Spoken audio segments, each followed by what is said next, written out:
Vaina chuan guitar lesson thar kan zir ho lenga vaina kan zir ho le tur chu Kimkiman ka duat ngotang che ti hla sakha guitar Perhdan kan zir ho wang hele standard le du tan F in langa sanga B flat aniama C minor a D minor a ke po hi fifth fret ta karon vo dona chuan C in kan lang F aya khan B flat aya khan F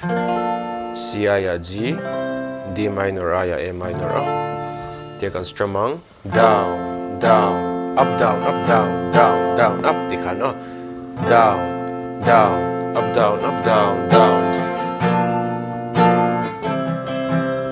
and tir nan a chorus a te khan down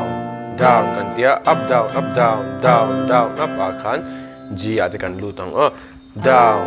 kan up chi a ti khan na na na na na na yang kan strum ala nen karam play mil lenga uluk da vinin lo ngai thale do